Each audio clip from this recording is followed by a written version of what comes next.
Welcome to Group Dates and Hot Takes. I'm Sampy. I'm Christy. Let's talk about Married at First Sight. Hello, everyone. It's time for Married at First Sight, episode 11. This is a kind of a crazy episode, Christy. Where do you want to start? I kind of think we should start with the separation of guys and girls into their respective groups. Oh, yeah, that's a good idea. Because we start off with a little bit of a bang here. Yeah, this was basically the entirety of Morgan and Ben as well, wrapped up in this. Yes, I don't think it was supposed to be, but that's what ended up happening. So, the guys get together to dish about their relationships. The women get together to dish on their relationships. And this very quickly becomes a Morgan and Ben extravaganza. Yeah, specifically Morgan bashing Ben again. Right, and so I know there's some back and forth. Where does the internet fall, just in general? Is there consensus? I mean, I didn't look after last night, but the week before, everyone was on Ben's side, basically. Okay. I mean, I'm not surprised. Yeah, she did not come off well last week. I don't think she came off super well this week either. No, she hasn't most weeks, and I guess I feel a bit bad because I think that there are legitimate criticisms and problems there, that she actually has, she's not just making everything up, but there are so many other layers on top of that it becomes pretty much impossible to have any sort of sympathy for her because there's so much stuff layered on that is incredibly annoying and just very it's like antagonistic and stuff that it's hard to watch these episodes and be like, yeah, Ben shouldn't have been talking about their relationship because there's so much going on. You see it, and the inclination, at least for me, is to be like, wow, she's just being ridiculous. So as an example of this, right, she has been talking this whole season about Ben sharing their stuff, and yet every single conversation she has during this season, she dishes about everything in their relationship and how awful it is because of what Ben did, and then launches into this whole long spiel about how terrible he is and the laundry list of things. And it's like, lady, you're doing the exact same freaking thing that he did. You're sharing all of the dirty laundry from your relationship. Yeah, I mean, I feel like she's technically in the right with Ben supposedly lying to her and still talking to Justin, but she's too hostile and harsh and argumentative in return that it just doesn't fit. The punishment doesn't fit the crime of what Ben has done. And so he's left looking like the victim, even though he's technically the one who went behind her back in the first place. So it's weird. She's taken all the high ground she could have had and just eliminated it with her attitude and hostility. Right. And I guess I might as well just talk about this now is that she just it's so antagonistic, and the way I guess I would maybe describe it is everything is in versus terms. Like it's not, oh, I'm gonna be in a relationship with this man and stuff happens and we'll work through it. It's all like we just get thrown into the MCU here, the Morgan Cinematic Universe. Because that's what it feels like, is she has this script playing in her mind of how she's the hero, she's the oppressed, the victim in all of this. And so whenever we see her, she's talking about, how she was betrayed and like these things that have happened to her, and she always operates on this basis of like one-upping Ben, and she's just like, she's gonna destroy him and she's gonna have like the victory and is gonna be the one standing on the hill at the end of this, having slain the dragon, and the dragon has been like that. It's just all this it's an adversarial relationship, or husband versus wife sort of thing, which is like not at all how it's supposed to be in a marriage. I also didn't like that she was, I guess when she was talking with the girl, she was like, I took you back after you lied. It was this like moral high ground sort of thing. Right, and basically just saying that if you're going to be in a relationship with me, you are going to be on an incredibly short leash, and there will be this. It's essentially that week that Lindy and Miguel were talking about grace, and he was like, well, do you just give grace forever and all this stuff? It's like, it's that, but on steroids, where there's a list, but like once you get to item 2 on the list, you are thrown in the incinerator. Like, yeah, it's almost like a employer-employee sort of relationship. Like, these are all the rules and things you can't do, otherwise you'll get fired. Right. It's very strange. I wanted to ask you as well, and I kind of put a lot of this in my Morgan and Ben specific section, but since we're just talking about this because really the group session was just about them anyways, I'll ask you, do you think that Morgan essentially joined the show to take the kind of quote easy route to marriage? Like, she's so closed off that she hasn't had any success super far into relationships, that she was like, oh, here's an opportunity, like, I want to be married, let me do it this way, because she's had so much trouble the other way. I feel like that's what Mitch did. I don't know if I'd put that on Morgan. Okay. Yeah, that's fair. I just had to ask because I don't remember much about what she said about previous.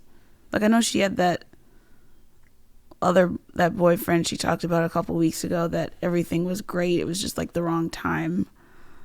So I'm not sure if I'd put that label on her. Okay. Yeah, I was just curious because in general she's just so closed off and adversarial that it seems like she would also have a lot of trouble in normal relationships, because like she said, you normally, like, it's like she's being super magnanimous in this. Like, normally you wouldn't get a second chance, and I freaking gave you a second chance, and you know what you did with that? You took it and you just threw it in the garbage. I just feel like it wouldn't be fun to date her in the real world. It doesn't seem enjoyable. Really? It's also just interesting the people they pick for this show. Yeah. Yeah, I just think that the two of them are just not a good combination. No, not at all. Because I feel like with Morgan, she really needs somebody who will 100% absolutely call her out on her crap. Because that's essentially what's happening a lot of this time is Ben is such a, I don't know if I'd necessarily say wallflower, but like he's so conflict averse and such a people pleaser that he has been unable to have some of these conversations with her. Versus I feel like, and I'm just armchair psychologizing here. It's not a word either, but I feel like if Morgan had somebody, maybe she wouldn't put up with somebody like this, but she needs somebody to speak truth to her and speak truth in such a way that like not minimizing responsibility, not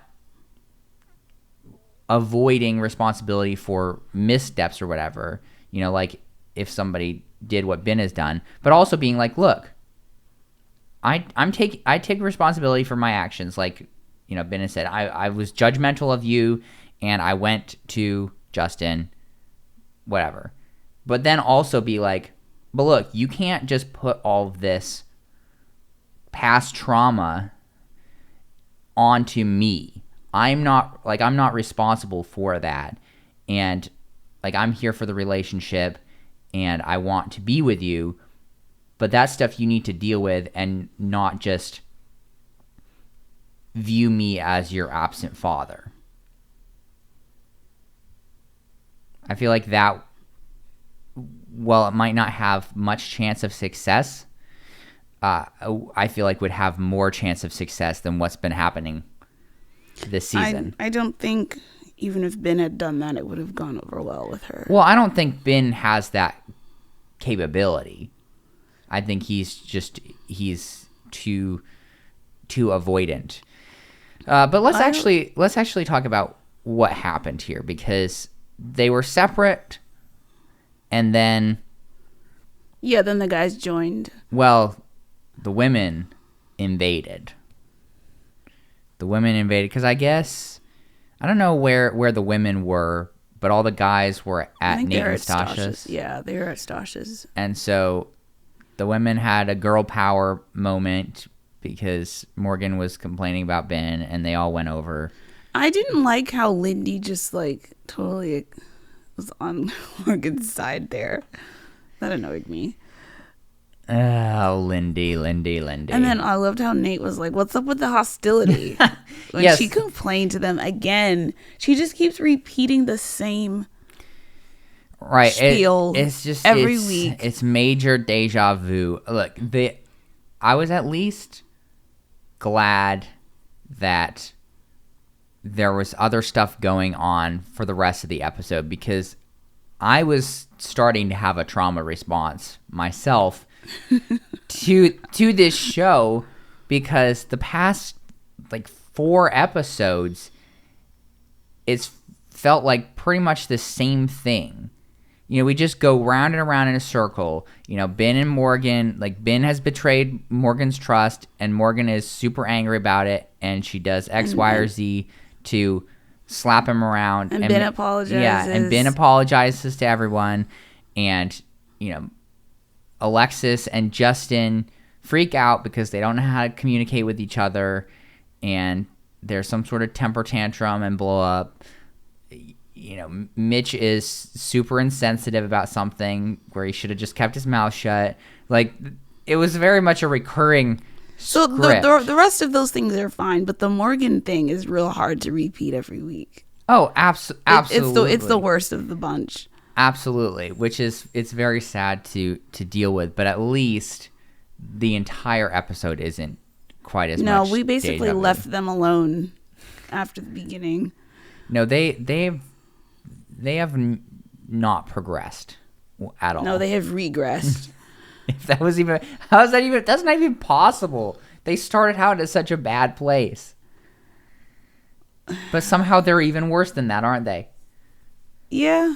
I mean, the wedding was the only good day, seems like. It's so sad. Which is even more sad when you consider that Ben got COVID, and so the wedding was also delayed. So they had one happy day, and then they had to go like immediately to the honeymoon and everything because everything was so truncated. And then like that first day of the honeymoon, it seems like all this happened. Question the nurse thing, and boy, all downhill.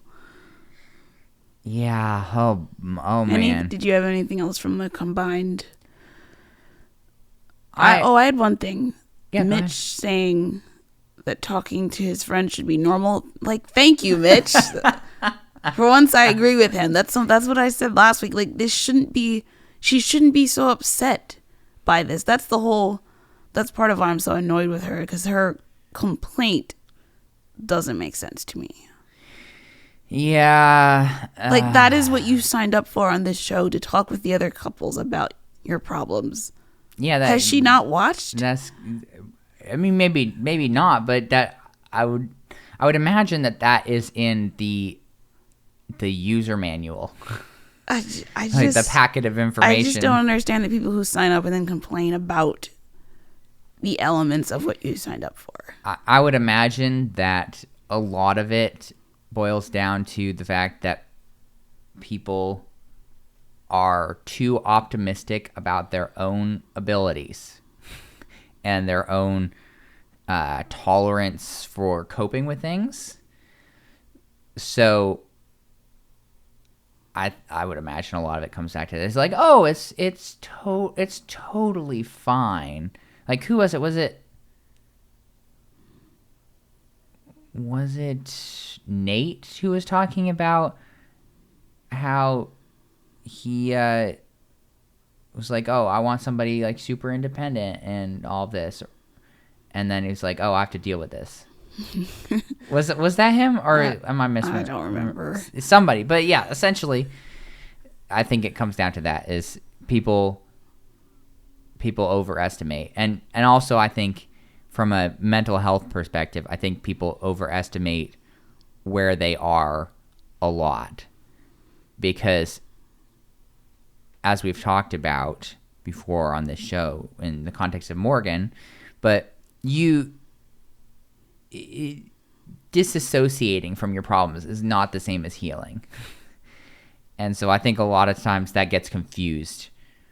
People confuse that. And so you may have disassociated and compartmentalized, but if you get thrown into a situation where that trauma bandwidth is once again activated, now you're out of bandwidth and we're into problems. So the only other thing that I wanted to say about that was just still the from the women's side of things, and I mean we knew this, but I guess I don't know if it's more official than I thought, but just that they are like officially separated, apparently. Oh, yeah. I mean, that makes sense considering everything. So I love how you thought for a second about like the main thing. You're like, I get just everything. We should probably talk about when Dr. Pepper came to see them. Yes, we should. I loved how Ben said it was less stressful to talk to Justin. That tells you the state of their relationship. That are you surprised? Talking to Morgan was so like stress inducing. He's just like, forget it. I'll just talk to my friend. That's terrible. Yes, I also, with all this, like she was talking about how, she would have just been totally fine if he always told her what he talks about. I don't believe that. I don't either. But also just a super strange I feel like that's revisionist history for her. She's trying to make herself look better. She's like, oh, it would have been fine. I would have accepted it if you had been like, I just need to talk to Justin. Right, but one, it just does not strike me as being actually true, like you have noted, but also just super freaking weird. Like as a marriage condition, to be like, okay, yeah, like you, my spouse, can talk to people, but once you've talked to them, I'm gonna need a nightly update with the people you talked to and the subjects of your conversations, and I would actually like a pretty detailed summary in 12 point Times New Roman. Make sure that it's actually saved as a PDF because my phone has a hard time converting to Word documents. Like, it felt like that sort of thing where it's like, how are you going to put that kind of condition on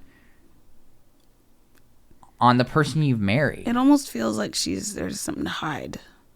Like, what is she afraid of being told to the other couples? Because nobody else seems to have this hang up in the group.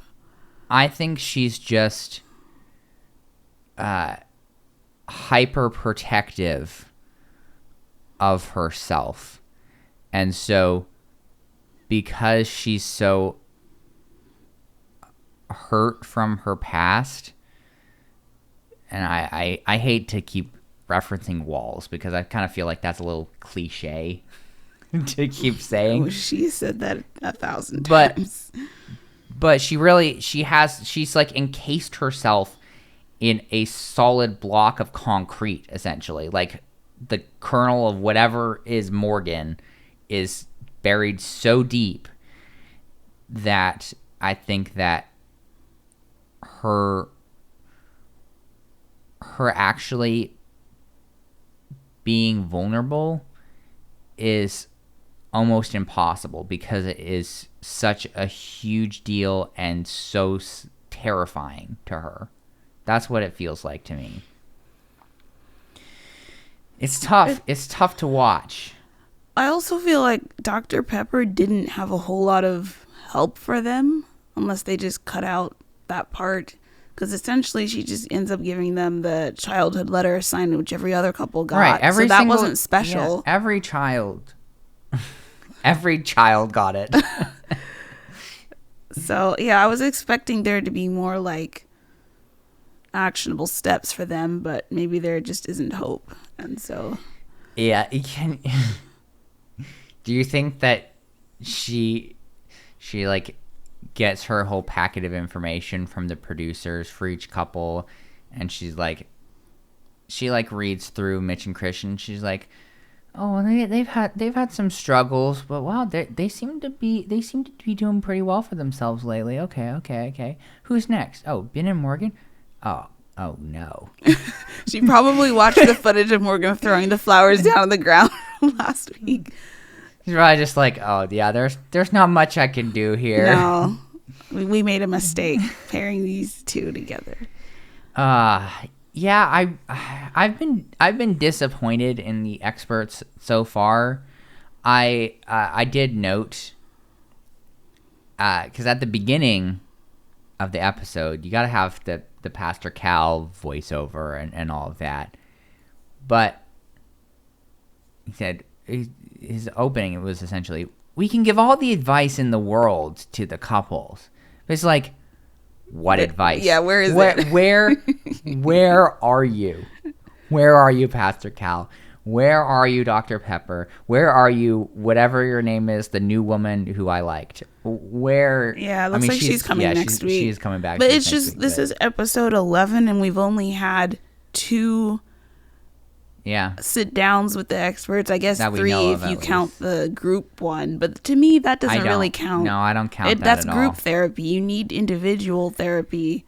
So 2 in 11 episodes? That's embarrassing. Yeah, that is real tough. I just at the end of the day, and this is just my assessment, I don't think that Morgan has the capacity to be vulnerable enough to allow someone else in her life. Well, certainly not Ben. I mean, look at what happened when he read his letter. That was... Then Again, it goes back to that, like, the... vindictive. Well, and just, like, the Morgan cinematic universe, that, like, that's something I could see her being like, yeah, okay, I'm gonna, like, go along with it, but I will have the last laugh because I will refuse to read my letter, and then I will walk triumphantly out, and he'll be left a smoldering wreckage in my wake. It was so, like, hurtful. She's like, I don't want to give him anything personal or deep, and then just gets up and leaves. Right, which is incredibly dumb, because I don't think we really have evidence that, even from the beginning, that she gave him anything. No, this is just... what a terrible match. Yeah, I mean, she could... we should probably move on to somebody else. We should. I'll say one last thing. One of the sticking points for me has been that it felt like she took issue from the beginning at such a surface level that, like, she was reacting violently at the surface level. Like, she was reacting to that judgment of him about just, like, her nursing career. It's like there are so many deeper levels, like, to a person. It's like that's like career in a lot of ways, and I know people get invested in their careers and stuff, but, like, that's almost like the outside edge of who a person is a lot of the time. And so that's where, like, this violent allergic reaction happened. Not even, like, they didn't even get into anything really about her. And so, in my opinion, they have had no hope from the very beginning. Doomed. Even though I've tried to be optimistic sometimes. Well, Christy, now that we've talked about this for an entire half hour, and this episode is going to be about 7.5 hours, Ben and Morgan, yes or no? Oh, obviously no. Yeah, that's a no from me, dog. That's a no.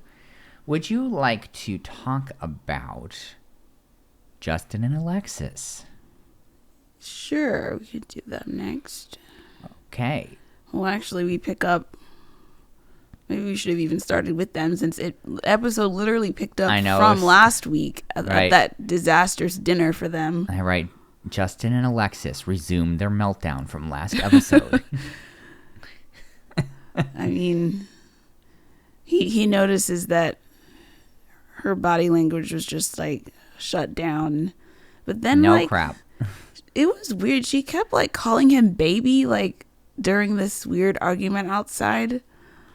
That sort of made me feel uncomfortable. Because, like, she's mad, but she keeps throwing in baby. It was weird. I don't know. It may have just been an attempt to soften things and be like, look, I'm not, like, trying to come after you or something like that. Maybe that's the better interpretation than what I was feeling. Okay, well, what were you feeling? It just felt slightly like a slight bit of, like, condescension. Condescension. Yes, that's the word. And then they, like, awkwardly hug, and I guess that was the end of that. Yeah, I guess essentially trying to start off fresh. Yes, she does. Well, I guess when Dr. Pepper visits, right. Alexis says they have a fresh start. Which, can I just say that Dr. Pepper is basically an entire whole person shorter than Justin. Yeah, I mean, she's probably like 4'11" or ish, something along those lines. You could stack 2 Dr. Peppers. And almost, they would still be eye level with Tree. I also... She arrives and she's like, My purpose is to help you out. Where were you this whole time? If your purpose is to help them out, why weren't you helping? They've been in meltdown. I know. I love how they show up after the carnage has happened. I know. Where were you when poor baby Newton got savagely attacked? Speaking of which, where were you when Newton was pooping blood for 2 days? well, we learned Maya will not be returning because she is still attacking other dogs, other people. Yeah, I guess other dogs. Yeah, I guess they just couldn't. I think the assessment was that she was inconsistent, meaning that I guess she would be fine some of the time, and other times show aggression towards other creatures. I was laughing pretty hard here because they said that she got sent to a farm, and you took that to mean that she had been put down. Yeah, well, it sounded like that. Like, I don't know. That's my. And I think probably that was colored by Justin saying that she was in a better place now. Yes, and Justin was crying, so I took all that to mean like, okay, they had to put the dog down. So, if somebody knows either way, you can tell us. But I believe what they were actually saying was Maya's going to be a farm dog. So, like, in an environment where it's more rough and tumble, it doesn't really matter if there's kind of a little bit of aggression, because it's like it's not quite as civilized society. She could still bite the farm animals, though. Farm animals can take it. Okay. Oh.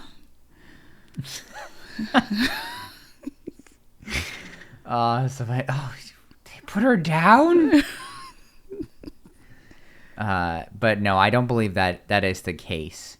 So yeah, what you're talking about with starting fresh, Alexis was saying, I guess, that she just realized she was behaving in a counterproductive fashion, and so she just decided to, I think the term she put it in was, like, she wasn't happy and she wanted to be happy, and so she just decided to forgive him.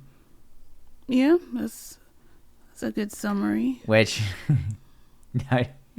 Dr. Pepper is like, that's so great, but that doesn't fix all your problems. Yeah, that doesn't fix all your problems. Which is true. Like, you can't just, like, sweep it under the rug, I guess, because stuff will, come back up.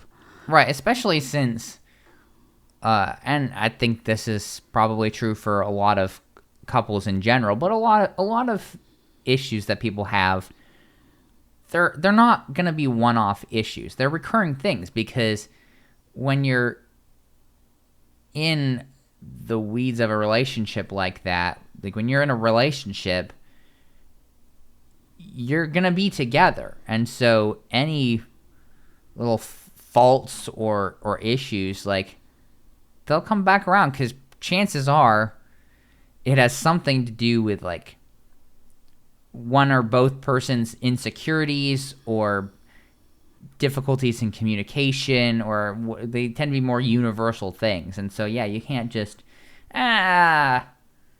we let bygones be bygones. This is a new era. Now, I do think that there is some utility in that, from the perspective that if you can be like, okay, I'm gonna start fresh, you maybe give yourself a mental chance to handle things with a little less baggage, perhaps. So, like, all right, I'm just gonna let the past be the past. I'm gonna choose to move forward. Maybe you can make some different choices because you have a different outlook. But they'll probably be back next episode crying again. Yeah, there was a lot of discussion about Alexis not wanting to be vulnerable, and Dr. Pepper reminding her that you can't be in love without being vulnerable. Mm-hmm. Yeah, I guess with her circle growing up and her mom and everything, there was a lot of messaging, not necessarily directly or verbally, but a lot of messaging about you need to be strong. Mm-hmm. Can't let anyone see you sweat. Yeah. Which, I mean, that's just, it's not, it's helpful in projecting a strong image and all of that. It's not helpful in actually having a healthy life and healthy relationships. So I think that she recognizes that, but she has a tough time. I mean, she said vulnerability is danger, which I disagree. Yeah, you're not going to get very far. Vulnerability is like the foundation of a healthy life, even though, yeah, it is danger. But it's good danger. It's good danger.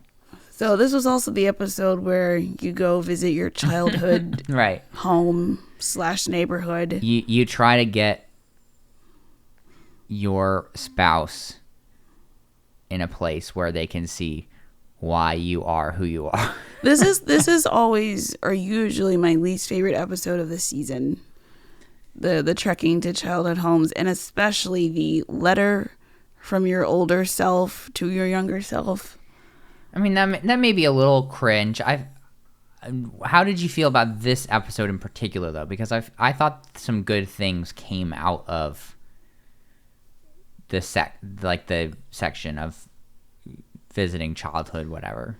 Yeah, I wasn't. I mean, there have definitely been worse ones than this season. Okay. Yeah, there wasn't really a huge amount of stuff going on here. I mean, Justin brought Alexis to his childhood playground where he flew kites as I was about to say small child, but he was a tall child. Let's be real. He was a super tall child. Didn't he say he was like 5'10" by like 6th grade or was something like that? It was like 6'4", but maybe that was 8th grade. Yeah, 6'4" by 8th grade. That's crazy. Oh, that's so freaking tall. He took the opportunity to actually fly a kite. Yep. Which I wasn't a huge fan of her reaction to this because, like, let the man fly a dang kite. Like, why do you just have to why do you have to stand there judging? Like he doesn't appear to be judging your freaking fashion sense. Whenever you show up in like a pair of leggings that's like half of it is a starburst and half of it is a zebra print or something, like or you're wearing a coat that looks like you like stuffed a comforter into a multicolored trash bag. Like I'm sorry. I shouldn't go off like this. And I'm not somebody, like, I wouldn't have people come to me for fashion advice. I just maybe I'm too standard. I'm like, okay, I wake up in the morning, I'm gonna go out about my day. Okay, let me put a pair of jeans on and a t-shirt. And look, there'll be some color in that t-shirt. I'll wear a lavender t-shirt. I mean, come on. But it's just I get taken aback sometimes. Her fashion is pretty wild sometimes. Right, which is why I'm like, really, you have all your idiosyncrasies. You're gonna hold like therapeutic flying a kite against it.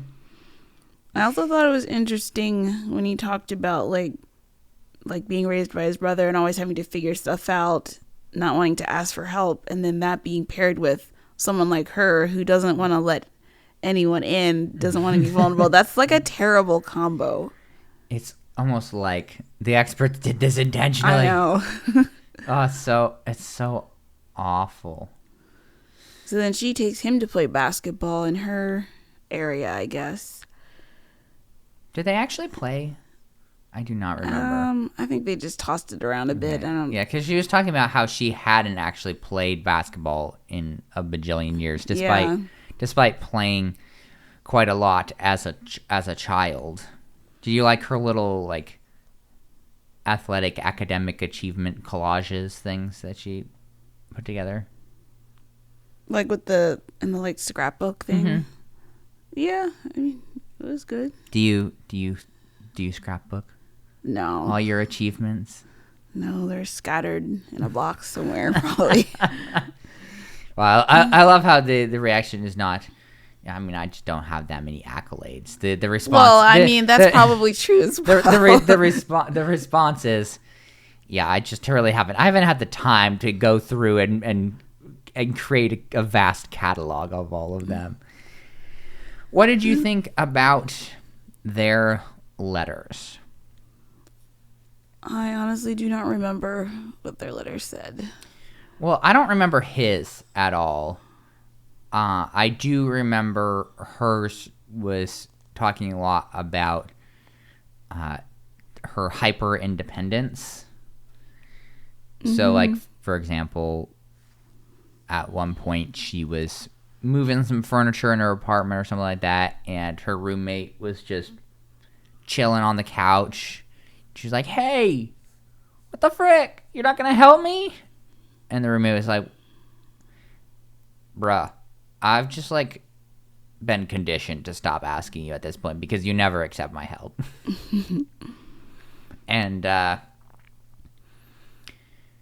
and trying to not be all of that. I believe her ending conclusion was, you can be soft and strong. Yep, that's true. Yeah. So good stuff. Yes or no on them? This is a tough one.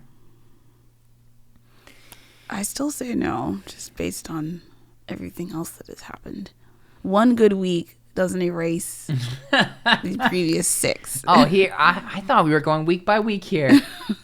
It's a cumulative guess. Oh, yeah, okay, it's cumulative. Okay. Well, I'm gonna still go no. I don't think they have the tools necessary to get past this mountains of insecurity that they both seem to have. Not to mention Justin has lost his dog because of this marriage. Yes. So. But not his celibacy virginity. Oof. All right, who's next? Kristen and Mitch? Kristen and Mitch. Oh, man. Well, we basically start with Dr. Pepper visiting them. Mm-hmm. What did you think about that counseling session? I actually thought this went pretty well because Kristen, I guess, kind of continued the sentiment from last episode at the dinner where she talked about she's like overcompensating because Mitch wasn't attracted to her and then lost herself trying to make him happy. Right, but essentially that she's still really struggling from the honeymoon, like the repercussions of the honeymoon. But she is done doing all of that. Right, and I kind of felt like it was almost like if you're wanting me to be in that place anymore, I'm out. Yeah. Which, look, I don't fault her for feeling that way, because that would be, I keep going back to that honeymoon. Like, that would be real tough. I probably would have slapped that man. Like, to hear that, yeah, I'm just not attracted to you. Like, oh, that would be real tough. I did like Dr. Pepper here, just essentially talking about how, like, there is a balance there, and, like, trying to avoid being this person who feels like you have to do all this stuff, but also just, like, not giving up. Yeah, that is important, that you don't swing too far the other direction. All right, I was also just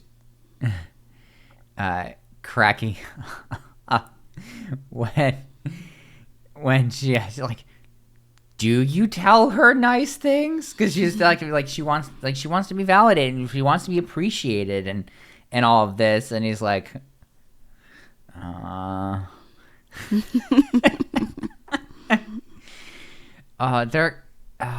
what is it with getting clueless guys on here? I mean, I just think back to that last season that I caught the tail end of, with the guy who, like, I don't think ever, like, not a single time complimented his wife. Like, how do you not do that? If you're not feeling it, I guess. But that's the thing, is I think he does, in Mitch's case at least, I think he does feel that. And he's just clueless a lot of the time. So she makes him say it there. Which is just awkward. She's like, Mitch, say the kind words. I also love how she pointed out how self-righteous Mitch can get. Mm-hmm. I'm sure she watched that footage. Oh yeah, I mean, he knows he does too. It's just learning how to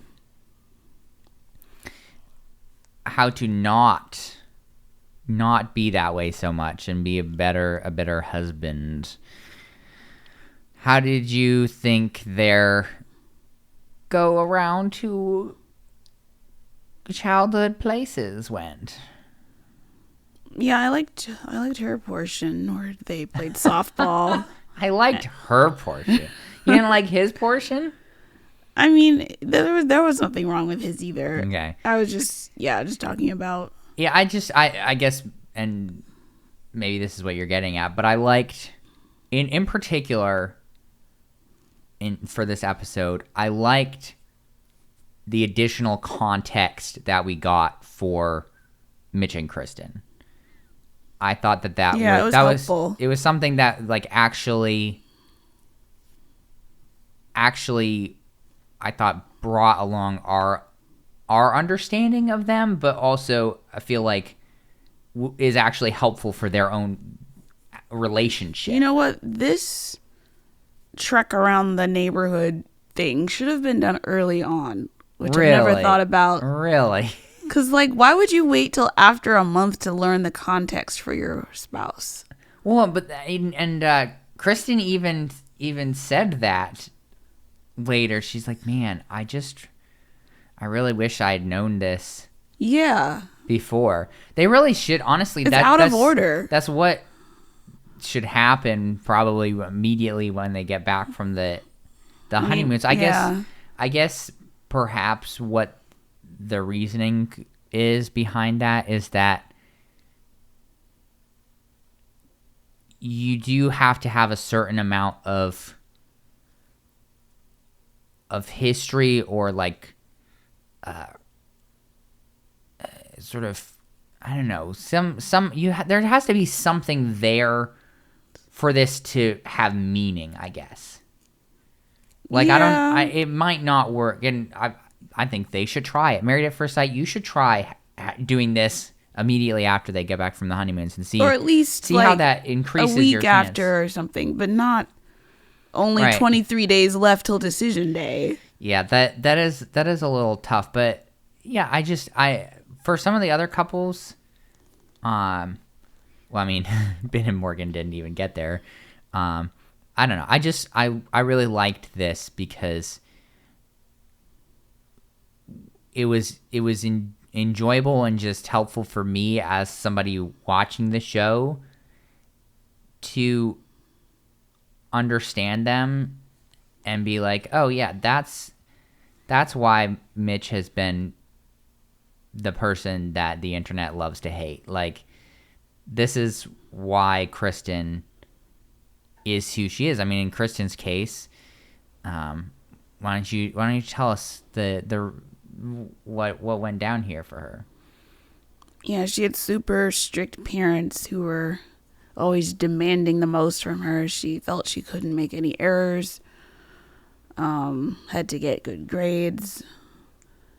Yeah. I mean, it was really like no margin of error in her life at all. It's like, you better be the freaking best at every sport we put you in. You better be the freaking best at school. They made her get a job. Yeah, you better get a job at like 16.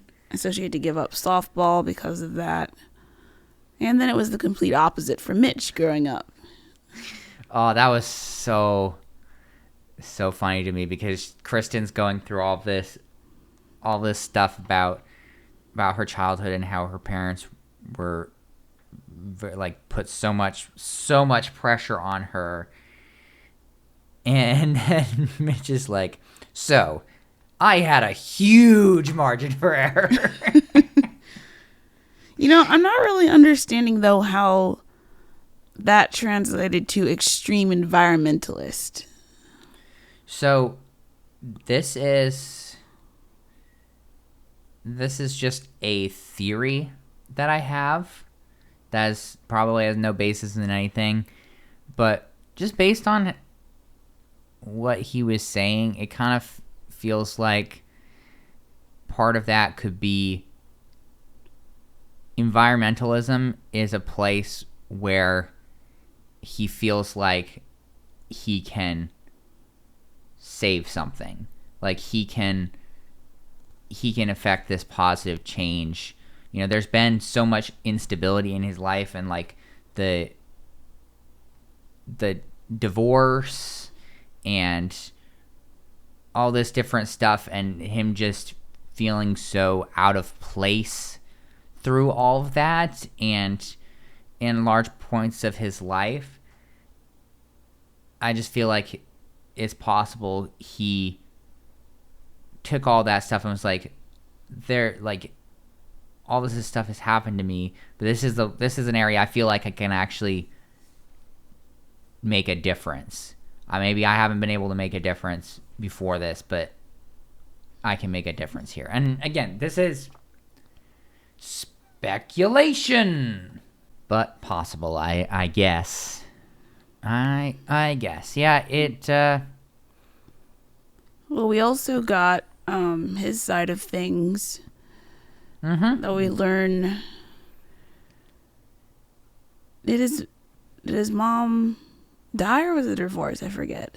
They divorced. It was his dad who died in 2014. Yeah, so he was grown up, obviously, but yeah, I guess from what he was saying, so his parents divorced while he was a kid. He wasn't like super young, but I want to say like preteen, somewhere around that in those set of years. And so his dad then was just a single father, and he was a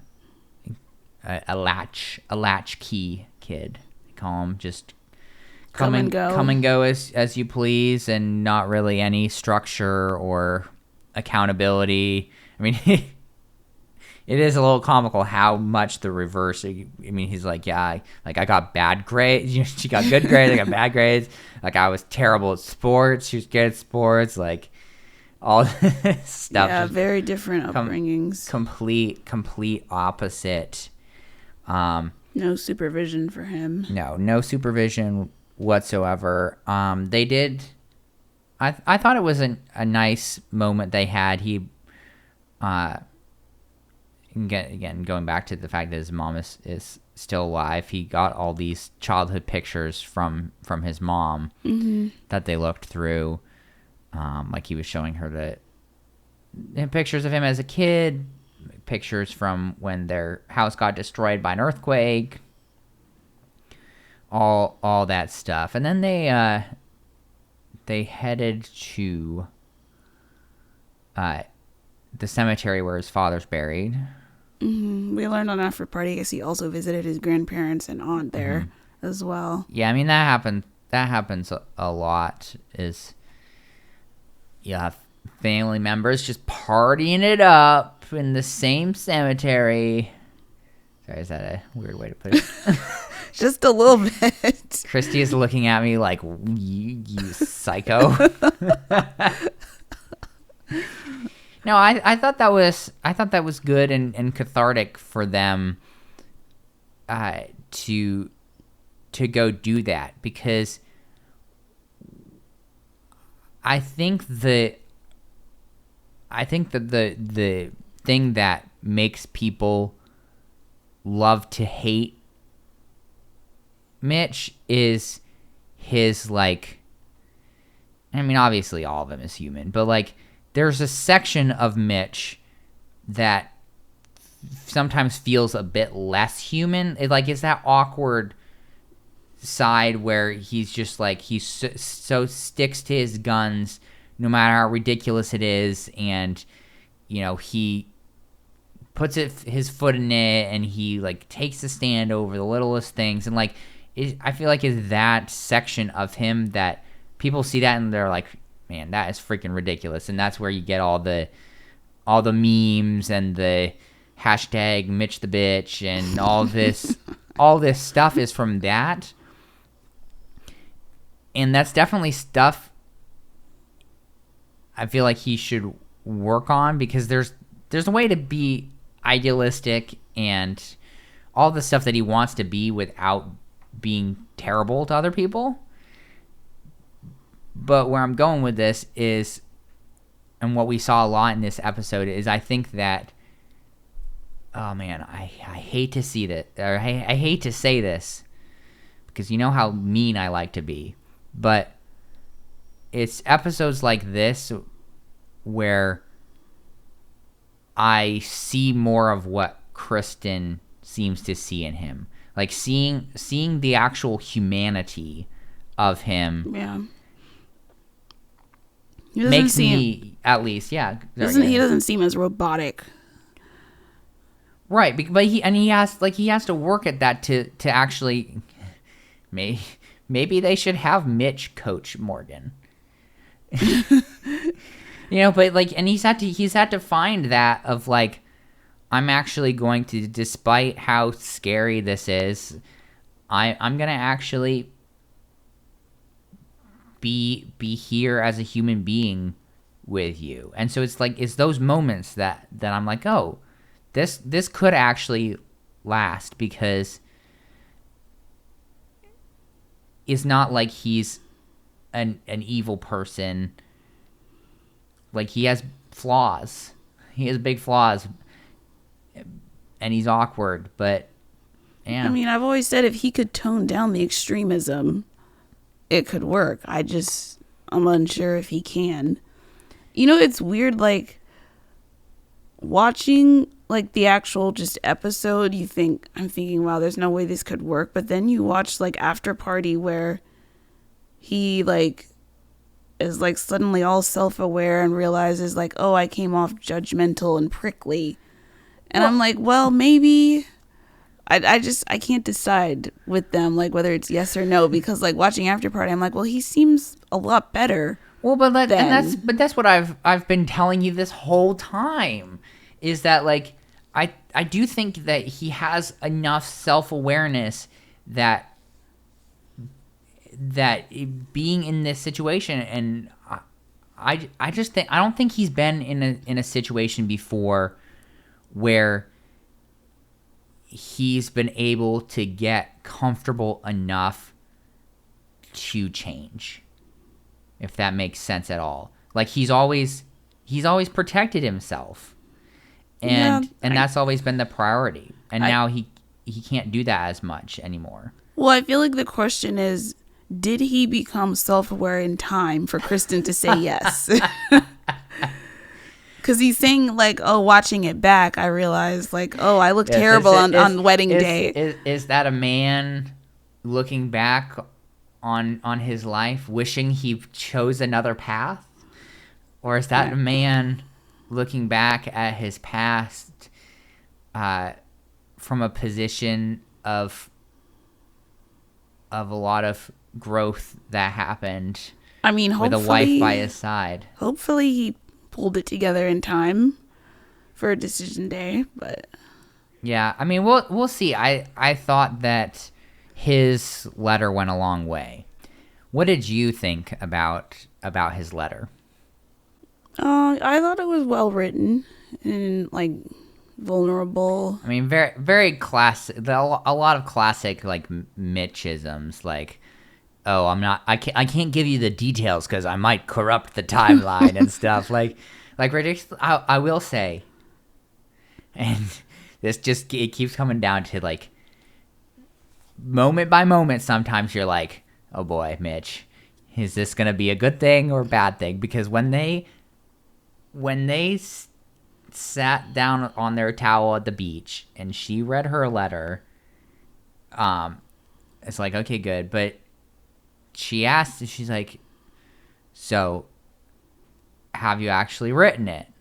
And there was a moment there where I was like, oh no, he has not. He just couldn't bring him. He was like, what I thought might happen is he would be like, that didn't feel authentic to me. I'm sorry, but I just I couldn't do it. Like, it just, that's not Mitch. That's probably what I would have done. But no, he actually he wrote this letter to himself, and there was a lot of good stuff just about, you know, him being a kid and the awkwardness and like especially like the isolation that he felt and all of that. Like, he started crying, she started crying, I started crying. It was all very very emotional and good stuff, I thought. Yeah, there was a lot of vulnerability there that, I mean, I don't think we've seen quite that level of vulnerability from him before. Yeah, I would agree. Which, again, just seems like a positive thing. Well, yes or no? I mean, I'm gonna stick with yes for now.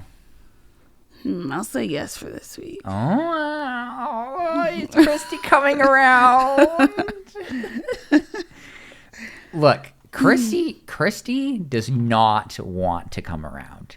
No, okay? I really don't. She is so not on Team Mitch. She is still so angry about his ridiculousness that she's not wanting to change here. This is a very begrudging change that's happening. But yeah, where I'll leave it with them is he is so freaking lucky that he got married to Kristen. I know most other people would have given up. That woman, like, if he comes out the other side of this married, but even if he doesn't, he owes the world to that woman. I mean, he really does. Like, the fact that they're even in this place, and I mean, it's not like he hasn't existed or done anything, but like her reactions, her stance, her investment in this process, her own vulnerability, that has all given an incredibly curmudgeonly, awkward 41-year-old who's like, seems like he's never opened up before. It's given him the opportunity and the place to actually become a better person. And that's something pretty crazy. So kudos to Kristen, and I really she's pretty great. I hope that Mitch really recognized what he had and still has it for his sake. I mean, I'm sure a lot of people out there are still screaming, "Run away, Kristen! Run away! Find somebody better!" As I sit across from my co-host here, I see on her face that she's still saying that. But I'm not gonna root for divorce here. The only divorce I root for is Morgan and Ben. Yeah, that needs to end. Mm-hmm. Well, let's keep it moving. Let's talk about Nate and Stasha. Why not? What do you think? Well, once again, we start with Dr. Pepper. Mm-hmm. Oh, this line from her. Stasha, you didn't marry you. Yeah, I wrote that down too. Yeah, I mean, she just wants Nate to move quickly like she does, but... Right, and that is something that they've had to come to an understanding about is their difference in communication styles. Well, yeah, but also just like the difference in how fast they want relationships to move and their relationship to move. Because Stasha's always been like, let's hit these milestones, baby. Oh yeah, okay, I love you, and merging finances and moving, like all the different things that like make a real relationship or whatever. And so that's something that they've had to come to terms with. What did you think about her recommendations to them? I thought her advice was really good. I mean, she talked about making sure that Nate is an active listener and he should ask questions, especially since I guess he mentioned he's more concise and matter of fact with talking to her. Yeah, it's like, so we just went through something really tough. How do you feel? Sad. Not everyone has a lot of things to say. Christy feels attacked by this. Look, there can be a difference between, not being a person of many words and not willing to engage at all. And so that's kind of the balance you have to reach. I also thought the whole holding hands while discussing something tough was good too. Mm-hmm. If only Morgan and Ben had known that from the beginning. Oh, well. If only he had held her hand as he told her he thought her nursing degree was BS. Maybe this all could have been different. Also, we learned they have consummated. Did we know that? I feel like the last time we had this discussion, there was the whole like Nate talking about getting dessert. So yeah, maybe... I think as of the last time we heard, it was more of like, oh, we've kind of been like playing around. Yeah, I'm guessing after Nate said he was at an 8 out of 10, that's what sealed the deal. Oh yeah, you know those high numbers. they make Stasha swoon. Now that she's gotten all hot and bothered by that 8, they've been doing it everywhere. That's a fun thought. I know it's just a little cringy to be sitting here and it's just like, yeah, so like we went to town on each other. It's like, that's just not something I'm really comfortable discussing. Yeah, it is a weird part of the show. Yeah, just a little bit.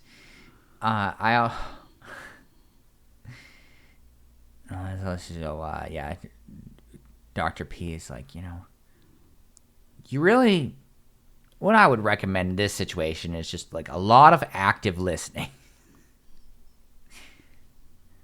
Which, it's good stuff. That's good stuff. What did you think about the letters? I didn't have anything of note about the letters once again. Okay. Well, I think I more paid attention to like what she was talking about with like what high school was like okay. for the two of them. Later on. Yeah, I think that the biggest takeaway was that Stasha was just pleased with how the exercise went. Mm-hmm. Yeah, she said he opened up. Yeah, because she thought that he opened up some. One thing I did want to bring up here from the after party, because I didn't really realize the circumstances of this, and I still don't really, but apparently Nate has only met his mom once. Yeah, I think he had said that in the beginning of the season, which is why I was. So I didn't know that. Well, that's why at the time I was like, why does she want him to like expound on that why didn't you tell me that? Well, I didn't realize you didn't know that. But I was like, he basically has zero relationship with his mom. There's not much to dig into there. Right, but see, I thought that he had zero relationship with his mom because it was like a divorce type situation. Oh. Yeah, he had mentioned sort of like some of these other people, like a Mitch, for example, where he was more estranged from his mother because of everything that happened. That's the thought I've always had, which is why I've always taken the position more of like, well, maybe you should share about that. But I don't think there is anything to share. Why did you tell me? Well, which is why he refers to her as the name, right, not mom, which is interesting too. Right, but it makes a lot more sense to me now knowing that. I didn't know that. I feel like I would have been a little more understanding of him. Yeah, I didn't realize you didn't know. Had I known that, because it's one thing to want your partner to be vulnerable with you and share more than just one-word answers about how they're feeling or their past or anything like that. But it's another thing if you literally only met her once. So you learn something new every day. How did I miss that? I think it was just brief. I don't think it was like dwelled on or anything. Okay. But. Well, that makes a heck of a lot more sense. So let's head to their childhood neighborhoods. I think this is where we learned that she wasn't a popular kid in school, which I would not have guessed. I would have thought she would have been like with the in crowd, but apparently she wasn't. She was introverted. Yeah, she seems like the type of person now who would have been like that. Oh, okay. Like, so she's changed a bit then. Well, no, sorry. What I'm meaning by that is her persona now, like the ambition, all the drive, how put together she is. I mean, later on, like, she doesn't have a tissue and she starts tearing up, and so she uses his shirt to like dab the tears because otherwise it will ruin her makeup. Like, and then it's all over his shirt. All this put togetherness would make you think that she would have been popular in like high school and stuff, but apparently she was super anxious and introverted, and so she was pretty isolated in school like he was. Yeah. So they go to, I guess, where Nate's dad lives. Mm-hmm. Which he lived there, I think he said from like, was it 8 to 13 or something? Some range like that. Stasha's already calling him dad. Yes, because that, and I didn't expect that. I guess I didn't really realize that this was a thing for some of these people, that they actually would bring people on, like in this context. I mean, the child. Yeah, it's usually not with family members. Usually it's just the two of them. But I guess if your dad's there, you might as well. Right. So them. he came on out to talk to them, which I thought that was good. So his dad, raised him solo. Good old Joe. Despite the amount of trouble that Nate got into, throwing rocks through windows and stuff. Oh man, that was funny. I was also kind of cracking up when his dad was like, yeah, like I'd have to like handle things, like have conversations with people to like smooth things out. I'm sure that was rough. Does it surprise you that Nate was a bit of a child, like a problem child? No, it doesn't. Yeah, got some nice vulnerability from the father too. Yeah, just talking about how he had always felt the need to be tough and put together and strong, for his kids, and just how he was raised, and how she's trying to deal with everything, because everyone was tearing up a little bit, because I guess Nate speaks highly of his father, and has a lot of respect for his father, and how his dad handled everything and raised him. And was it just him? Was he an only kid, or did he have a sibling? I never remember the family makeups here, but yeah, it was good. It was good to see. Again, stuff like this really helps to humanize, because a lot of the time, I at least can be kind of like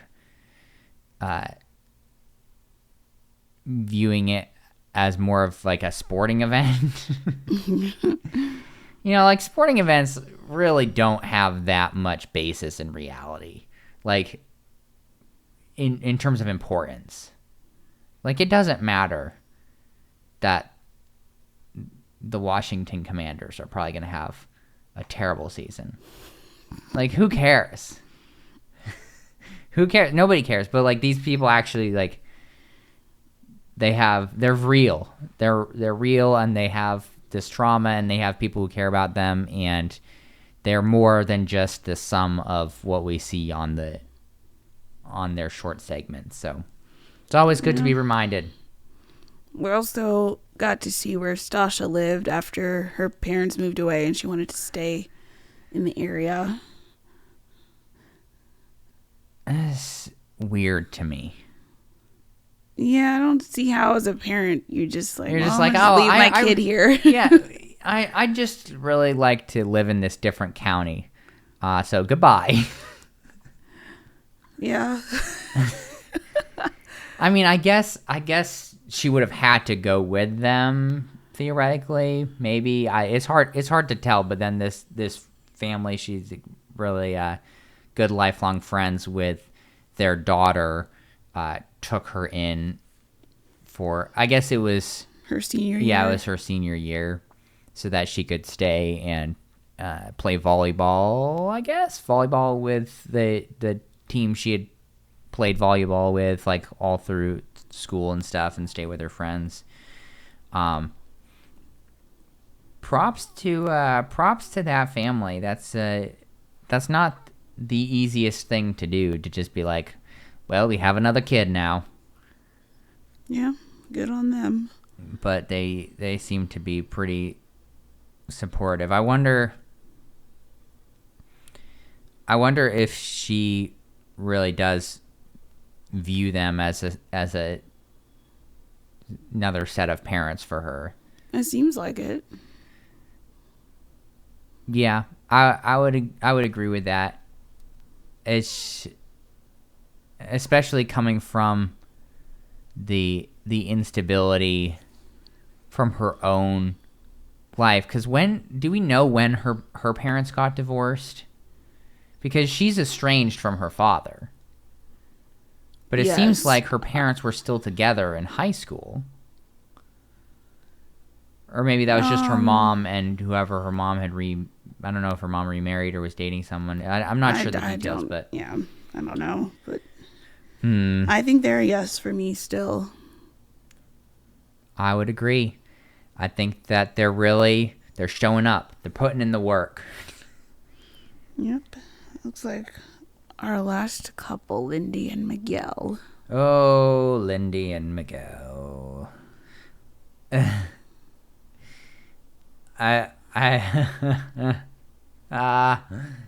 sorry.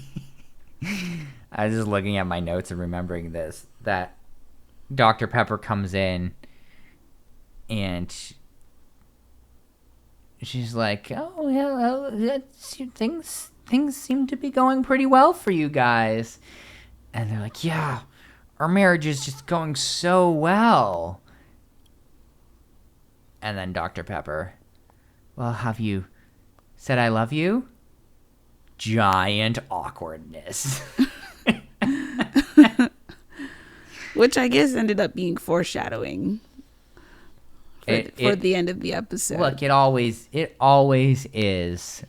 It always is foreshadowing. But I think the big takeaway for me, at least, and please add your takeaways as well, but was beyond just the awkwardness of like saying I love you and how Miguel is like puts so much importance on that, like it has to be the perfect conditions before he can say it.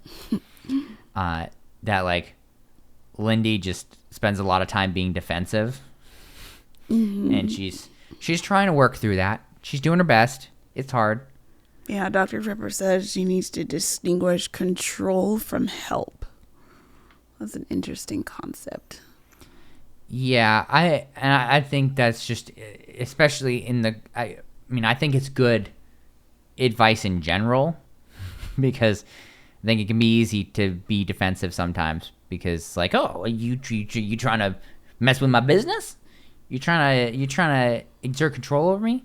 But especially for her, with her, I guess, Seventh-day Adventist background and how strict that was. I also, oh man, when she read her letter, like, Miguel thought her childhood was sad, and I agree with him.